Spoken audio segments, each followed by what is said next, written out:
ভাই একটা মেয়েকে খুব ভালোবাসি, মেয়েটাও সবার জন্য লড়াই করতে রাজি আছে। আমাদের রিলেশনটা শুরু হয় জানুয়ারি মাস থেকে, আর প্রায় 5-6 মাস হয়ে গেছে, 4-5 মাস হয়ে গেছে প্রায় আমাদের রিলেশন শুরু। সেখান থেকে এখনো পর্যন্ত কোনো ঝগড়া ঝামেলা কিছু নেই, সবসময় রোমান্টিক থাকতাম, সবসময় দুজনে সবসময় রোমান্টিক। এখন ওকে বলেছিলাম বারবার করে আমি কিছু করিনি, তারপর সবাইকে জানিও, বাট ওর সহ্য করার ক্ষমতা নেই।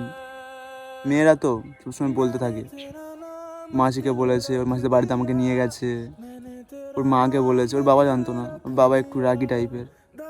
তো এখন রিসেন্ট 2 দিন হচ্ছে ওর বাবাকে জানিয়ে ফেলেছে।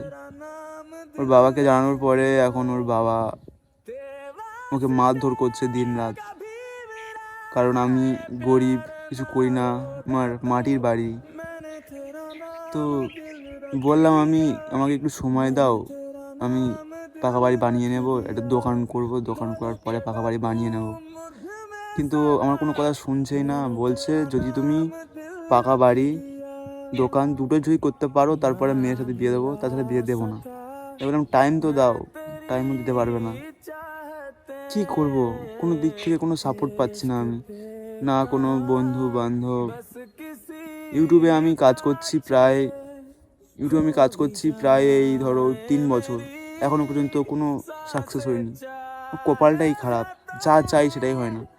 কখনো এর আগে 2 রিলেশন কেটে গেছে, তবে আমি সত্যি বলতে একটা মেয়েকে পেয়েছি আমি আমার লাইফে, যে সবার জন্য আমার জন্যে সবার সঙ্গে লড়াই করছে। বাট বাড়ির লোক না ভালো হলে কী করা যাবে, সে পালাতেও পারবে না। কি করব বুঝতে পারছি না এখন। ভাবলাম তোমাকে একটু শেয়ার করি, যাতে তোমরা আমার কষ্টটা একটু বোঝো, ফিলিংসটা। তার জন্য আসলাম আজকে। তো দেখো, যারা যারা যদি আমাকে পাশে থাকতে চাও তো আমার পাশে থেকো। তো চ্যানেলটাকে একটু সাবস্ক্রাইব করে আমার 1000 সাবস্ক্রাইব পর্যন্ত একটু গড়িয়ে দাও, যাতে আমি পরে কিছু করতে পারি। বাস এতটুকু বলার জন্য এসেছিলাম। তাকে তো মারছে দিন রাত, বাট কী করব, আমি নিজে কিছু করতে পারছি না, তাকে কাছেও যেতে পারছি না, তাকে কিছু বলতেও পারছি না। পরিস্থিতিটা এমন হয়ে গেছে। প্লিজ একটু সাপোর্ট করো, দেখো যতটা পারো তোমরা। যদি না সাপোর্ট করতে পারো তো আমি কিচ্ছু বলতে পারছি না। ব্যাকগ্রাউন্ডে দেখতে পাচ্ছ, এটা আমার বাড়ি। কে দেবে এখানে বিয়ে? কেউ বিয়ে দেবে না, আমি জানি। আমি ওকে ওকে বলেছিলাম তুমি আমাকে 1 বছর টাইম দাও, আমি 1 বছর মধ্যে সব কিছু গুছিয়ে নেব। 1 বছর টাইম দাও আমাকে, কারণ আমি এতদিন বাইরে ছিলাম কাজের জন্যে, কাজ করেছি, টাকা জমিয়েছি, যা জমিয়েছি আমি দোকানটা করে নিতে পারবো। কেউ সাপোর্ট দিচ্ছে না, একটু সাপোর্ট করো। পরের ভিডিওতে দেখা হচ্ছে আবার। ব্যাস এখন ছেড়ে দিচ্ছে, ভালো লাগছে না, কান্না চলে আসছে।